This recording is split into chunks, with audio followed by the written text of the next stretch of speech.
Hoje eu vou fazer uma pregação totalmente diferente de qual eu fiz nos últimos 5 anos. Por que eu vou dizer o que eu vou dizer? Porque eu não quero depender do seu engano para exercer meu ministério. Então eu vou tocar em um dos temas mais controversos da experiência cristã. É um dos temas que envolvem poder, envolve status, envolve dinheiro, envolve luxúria, envolve tudo aquilo que nós já temos visto, ouvido. Então eu gostaria muito que você abrisse a sua Bíblia no livro de Malaquias, capítulo 3.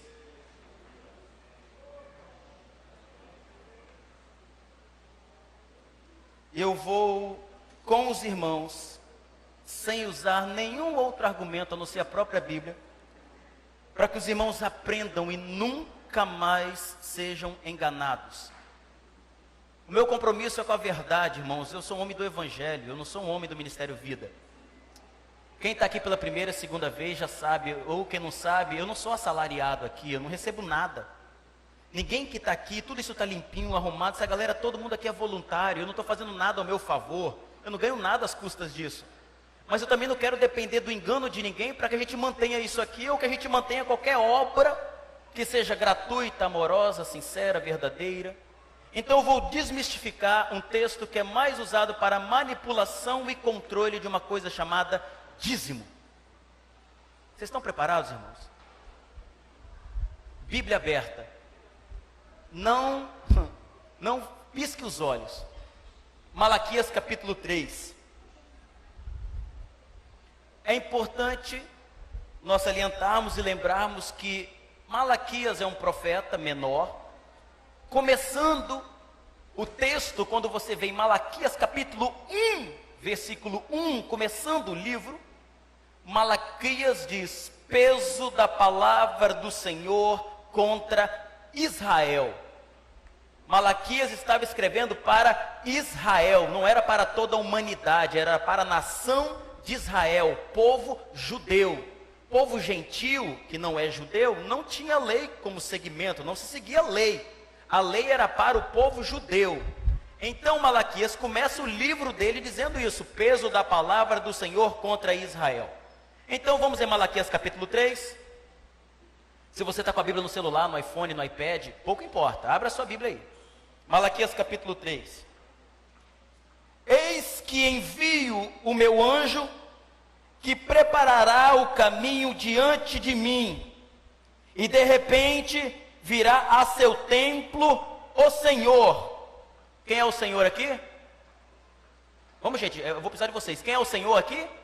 Deus. Então, virá Deus, a quem vós buscais, o anjo do concerto. Anjo do concerto, em alguns aí o anjo da aliança, está vindo para o povo um concerto. Olha, se está vindo um concerto, é porque alguma coisa está desconcertada. O anjo do concerto está vindo, ele vai consertar alguma coisa. A quem vós desejais, eis que vem, diz o Senhor dos Exércitos. Quando você for ler a Bíblia, é fundamental que você pare de olhar comentário bíblico, porque comentário bíblico é comentário do autor, e às vezes muitos tendenciosos. Então tenha cuidado ao ler a Bíblia para não ficar preso a comentário bíblico. Era necessário um conserto, alguma coisa estava errada. Versículo 2: mas quem suportará o dia da sua vinda? Quem suportará o dia do conserto? E quem subsistirá quando ele aparecer? Porque ele será como fogo do ourives. Fogo do ourives é o quê? Que testa, que separa, que limpa, que purifica. Ele vai ser como fogo que purifica o ouro, né? Quem mexe com ouro, com prata aí sabe. Ou o fogo que purifica, e como o sabão dos lavandeiros. Ou seja, eu vou lavar isso aqui. Está vindo um conserto, que vai ser um conserto que vai ser como fogo, vai limpar, vai purificar, porque está sujo. Você como alguém um lavandeiro que está passando o sabão para limpar alguma coisa. O que será que está acontecendo aqui? Versículo 3. E assentar-se-á, afinando e purificando a prata, e purificará os filhos de... Quem são os filhos de Levi? Sacerdotes. Os levitas, os sacerdotes. Filhos de Levi eram sacerdotes. Quem aqui estava precisando ser purificado? Sacerdotes. Quem aqui estava precisando do conserto? Sacerdotes. Gente, nós estamos lendo o texto, está claro aí.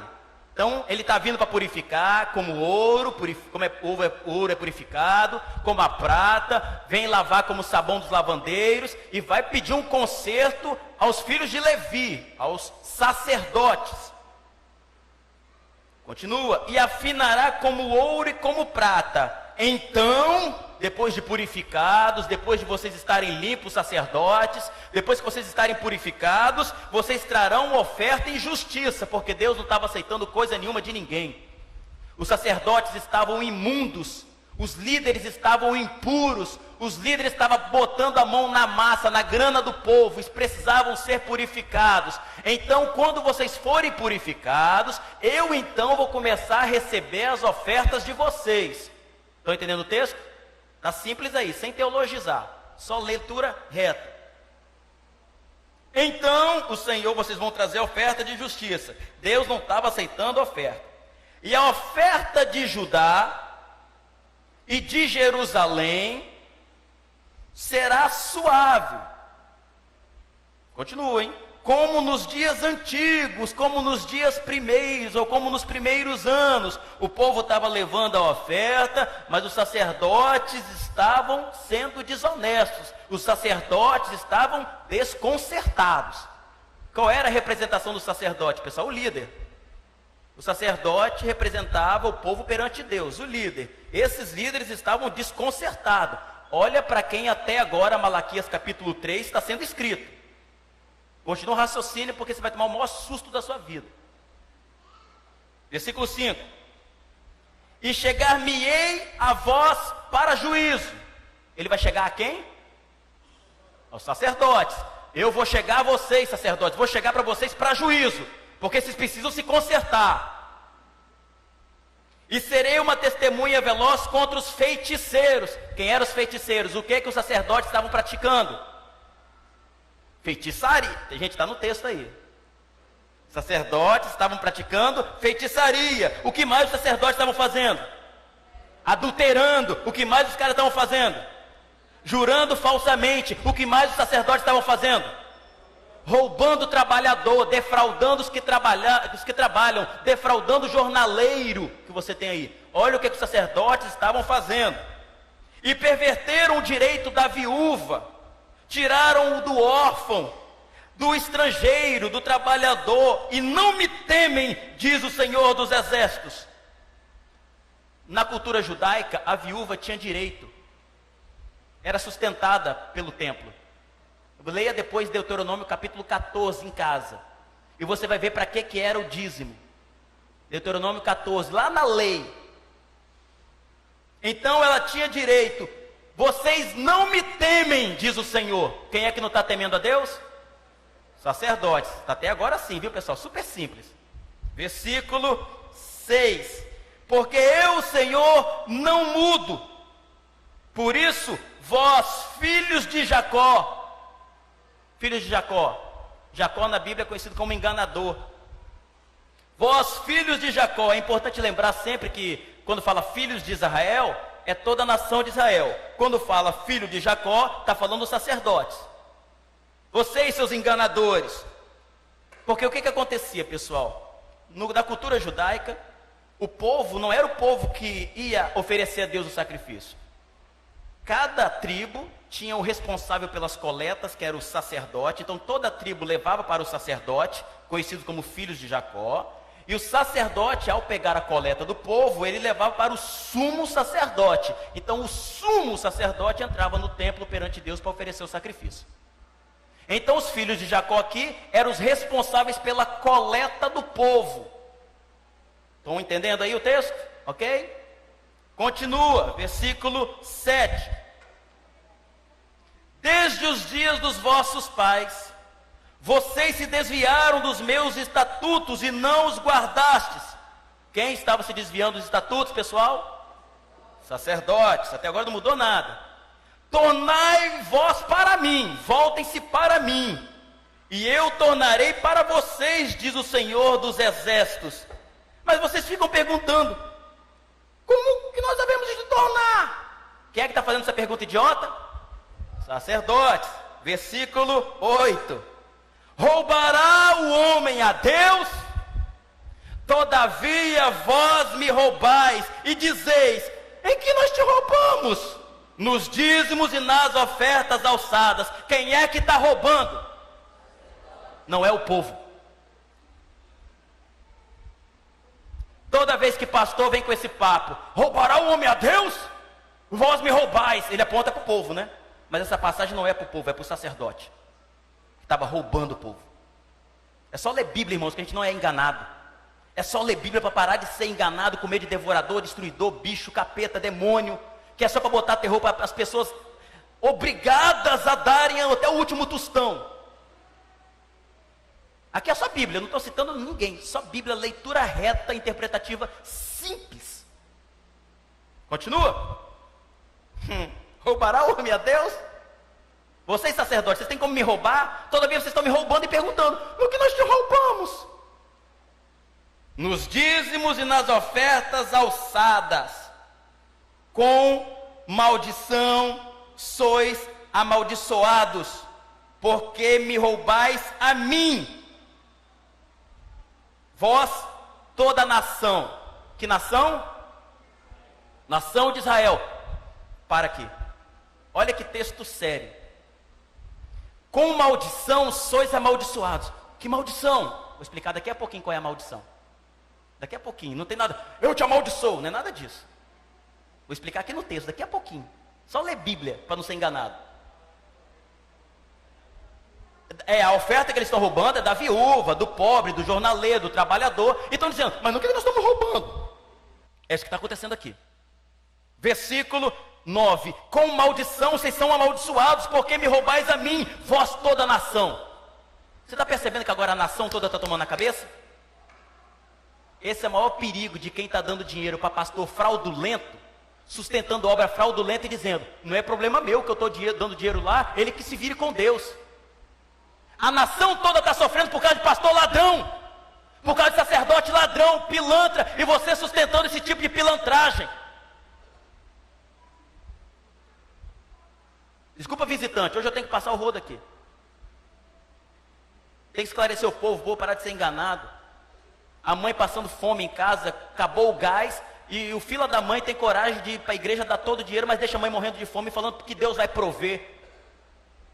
Nunca leu a Bíblia, que 1 Timóteo 5,8 diz, se alguém não cuida dos seus, e principalmente da sua família, negou a fé, e é pior que um infiel. Aí fica dando dinheiro para o pastor ficar andando com um carro luxuoso, pagar viagem para tudo quanto é lugar, manter prédios luxuosos, templos milionários, e a pobre e a viúva, o estrangeiro pobre está morrendo de fome. Que igreja é essa? Deus que nos livre dessa porcaria aqui. E o povo morrendo de medo por causa dessa passagem, e essa passagem é para o sacerdote, não é para o povo. Aprenda a Bíblia, igreja, para não ser enganado. Com maldição, lembra essa palavrinha, com maldição sois amaldiçoados, que eu vou explicar daqui a pouquinho. Versículo 10. Todo mundo estava sofrendo por causa de pastor ladrão, hein? Cuidado aí, hein, pessoal. Capítulo 10. Trazei todos os dízimos. Trazei todos os dízimos. Ué, não é o dinheiro, não? Não era dinheiro, irmãos. Lê Deuteronômio 14. Hortelã, coentro, cominho, fruto da terra, dos animais, não era dinheiro. Dízimos. Trazei todos os, está no plural. Não é trazei o seu dinheiro. Você vai ler Deuteronômio 14, vai ver lá que você só trocava em dinheiro quando você tinha muita coisa para levar ao templo e a viagem era longa. Então você pegava aquilo, trocava em dinheiro, onde Deus mandava você parava, comprava tudo o que quisesse, chamava quem quisesse e comeriam ali, bebida forte, vinho. Lembra que ler a Bíblia? Trazei todos os dízimos, tudo que a terra produzia, a casa do tesouro, para que haja mantimento na minha casa. Por quê?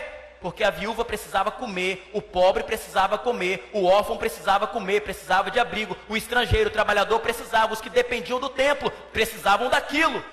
Trazei toda essa comida, trazei todos esses mantimentos à casa do tesouro, para que haja mantimento na minha casa. Depois fazei prova de mim, diz o Senhor dos Exércitos, se eu não vos abrir a janela dos céus, e não derramar sobre vós uma bênção, que dela tal vos advenha maior abastança.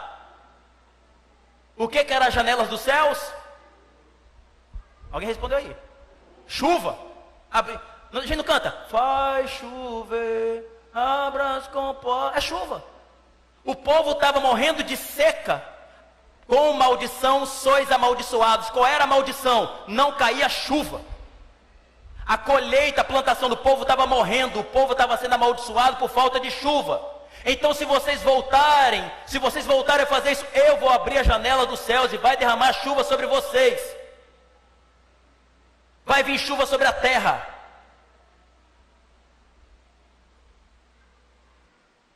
Faz prova de mim, eu vou abrir a janela dos céus. E por causa disso, e por causa de vós, repreenderei o devorador. Aí, agora aqui, ó o demônio. Vou repreender o devorador. Pessoal, você sabe o que é devorador? É o que comia a colheita do povo. Sabe o que era o devorador? Um gafanhoto. Não é demônio. É que esse pessoal fica fazendo curso de batalha espiritual aí, inventando demônio em cachorro, em gato, falando que cachorro vê demônio em preto e branco, todo tipo de maluquice possível. E esse gafanhoto bíblico virou um demônio. Mas como assim? Porque na minha igreja eu aprendi que tem um demônio devorador, destruidor, migrador e cortador. São 4 espécies de demônio que vai no dízimo. Quando a gente não dizima, ele come. Abra a sua Bíblia, deixa a Bíblia aberta aí, e dá umas 2 palhinhas para trás, vai lá em Joel. Joel capítulo 1. Olha Joel. Depois do livro de Oséias, Joel. Depois de Oséias, Joel. Meu Deus do céu, Bíblia na cara da gente, a gente pagando tora. Joel capítulo 1, versículo 4. Olha os tipos de gafanhotos, os tipos de demônios que as pessoas dizem que é, para quem não dizima. Joel 1, 4. O que ficou da lagarta, eles chamam de cortador, o comeu o gafanhoto. Esse gafanhoto é o migrador. E o que ficou do gafanhoto, o comeu a locusta, que é outro tipo de gafanhoto. Esse é locusta aqui, é o devorador. E o que ficou da locusta, o comeu o pulgão. O pulgão, outra espécie de gafanhoto, conhecido como destruidor. Não tem nada a ver com o demônio, irmãos. Eram os gafanhotos que vinham na colheita, de vez em quando, de tempos em tempos, ficavam, comia tudo e acabava com a plantação do povo. Continua no texto. E por causa de vós repreenderei o devorador, para que não vos consuma o fruto da terra, para que não coma a sua plantação. E a vide do campo não vos será estéril, não vai parar de produzir, diz o Senhor dos Exércitos. E todas as nações vos chamarão bem-aventurados, porque vós sereis uma terra deleitosa, diz o Senhor dos Exércitos. Acabou. Não tem demônio, não tem devorador, não tem roubando a Deus, porque essa palavra é para o sacerdote, não é para o povo. E está explicado. Bíblia pura, não tem enganação. Pastor, então, mas espera aí. Lá em Mateus 23, 23, abra sua Bíblia, por favor, Mateus 23, 23. É fundamental esse versículo no Novo Testamento, porque o dízimo era uma obrigação no Velho Testamento, era uma obrigação lá na lei. Não há mais essa obrigação de ninguém dizimar. Não há mais obrigação, ninguém mais é obrigado. Na lei, para o povo judeu, era uma obrigação, nós não somos judeus. Era uma velha aliança para o sustento do templo, para o sustento dos sacerdotes, para o sustento do povo lá. Nós não somos judeus. Aquilo morreu, caducou. Mateus 23, 23. Ai de vós, escribas e fariseus hipócritas, porque dais o dízimo da hortelã, do endro e do cominho, e desprezais o mais importante da lei, o juízo. mais importante da lei: o juízo, a misericórdia e a fé. Vocês deviam, porém, fazer estas coisas e não omitir aquelas, seus hipócritas, condutores cegos, quais um mosquito, e engolis um camelo. Por que Jesus mandou eles darem o dízimo? Porque era obrigação do judeu fazer isso. Porque existia o templo para eles sustentarem. E Jesus fala: vocês estão dando uma de exterior, dando o dízimo, doendo e do cominho, mas vocês não estão amando. Vocês não estão buscando a verdade, a justiça, o juízo, a generosidade. Vocês deviam fazer essas coisas sem omitir aquelas. Vocês seguem a lei. É por isso que na cruz Jesus falou: está pago, está consumado, está completo, tetelestai, está feito. Uma vez e para sempre, acabou. Porque o fim da lei é Cristo, para a justiça de todo que crê. Não estamos mais debaixo da lei. Não vivemos mais debaixo da lei, estamos debaixo da graça. Então Jesus, em Mateus 23, está denunciando a hipocrisia dos fariseus e não mandando dizimar. Deixa eu dizer mais 3 coisas para vocês históricas. Até o ano 600, 700 depois de Cristo, não se tem nenhum registro da igreja dizimando. Não se tem nenhum registro de Jesus dizimando. Dai a César o que é de César. O que era de César? Imposto, tinha que ser pago. Dá a Deus o que é de Deus. O que é de Deus? Amor, graça, misericórdia, voluntariado, generosidade. Dá a César o que é de César, gente. E dê a Deus o que é de Deus. É por isso que Jesus fala: meu reino não é desse mundo. É por isso que Jesus fala: meu reino não é de visível aparência. Temos que aprender com Jesus. Então dai a César, paga o que é tributo. A tributo, a honra, verdade, verdade, imposto. A ele pague. A Deus, dá a Deus o que é de Deus, cara. E o que é de Deus? A generosidade, o amor, a justiça e blá blá blá. Aí vem algumas perguntas básicas. Pastor, é 10%? Você tem que lembrar que Deus te deu 100%. Você é responsável por 100, não por 10 ou por 1, por 5, por 50. Você é responsável por 100% de tudo que você tem.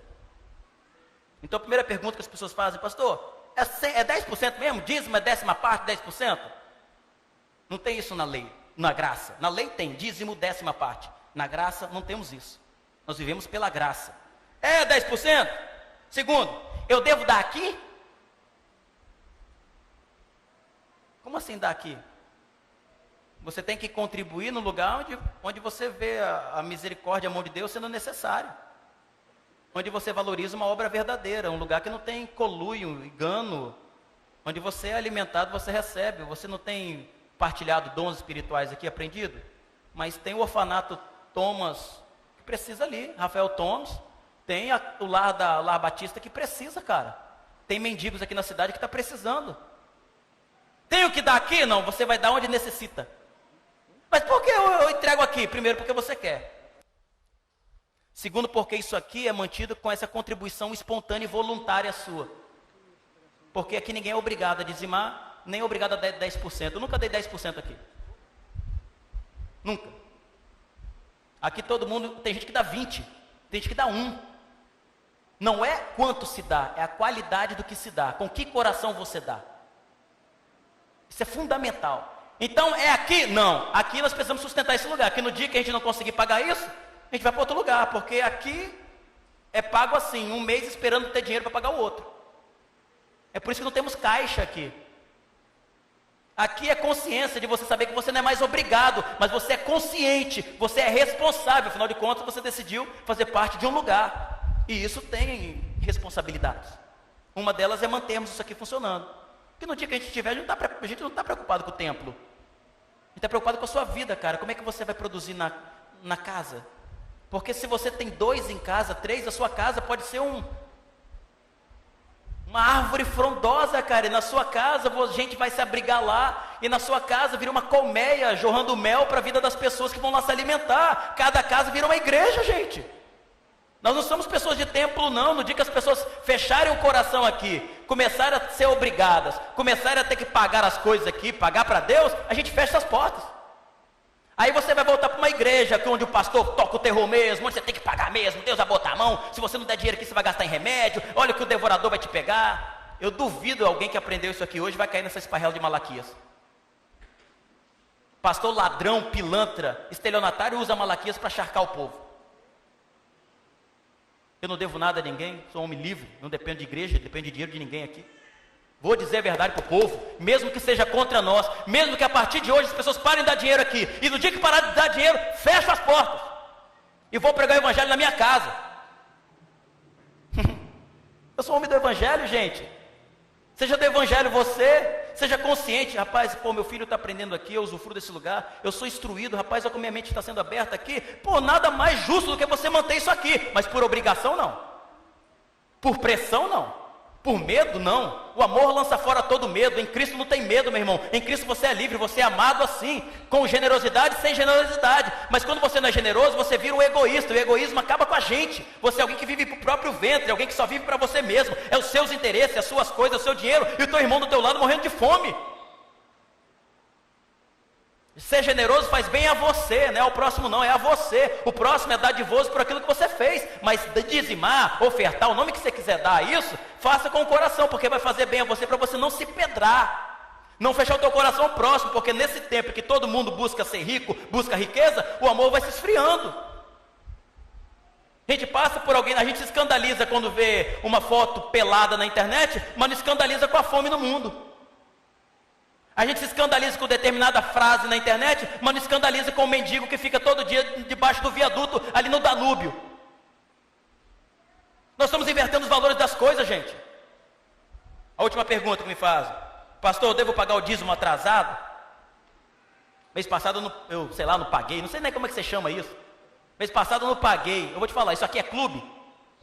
Você está pagando mensalidade de clube? E tem pastor que fala isso, meu irmão. Percebi aqui na sua fichinha, vi aqui, meu irmão, qual aconteceu o mês passado com você, meu querido? O que aconteceu aqui, que eu não estou vendo seu nome aqui? Sai fora, foge desse lugar. Foge, meu irmão, é hipocrisia pura, foge disso, seja liberto. Você tem que pagar, isso aqui é clube, é dádiva, é coração entregue. Para todas as perguntas que eu perguntei, é 10%, devo dar aqui, tem que pagar atrasado? A resposta é não. Para com isso, meu irmão. Deus não nos abençoa por aquilo que damos, Deus nos abençoa por aquilo que Ele é, porque Ele é Deus, é Pai, não é por aquilo que você deu não. Isso é barganha com Deus, não barganhe com Deus. Quem barganha com Deus está querendo comprar a Deus. Dá por medo, dá por pressão, não dá por consciência, não dá por amor, não dá por bondade, não dá por misericórdia, dá porque é pressionado. Vamos fugir disso, meu irmão. Vamos aprender Bíblia, vamos parar de brincadeira. Evangelho não é brincadeira, não é para menino, é coisa séria, é para gente séria, mas para gente livre. Eu não vou me contentar enquanto eu não tornar o povo aqui livre.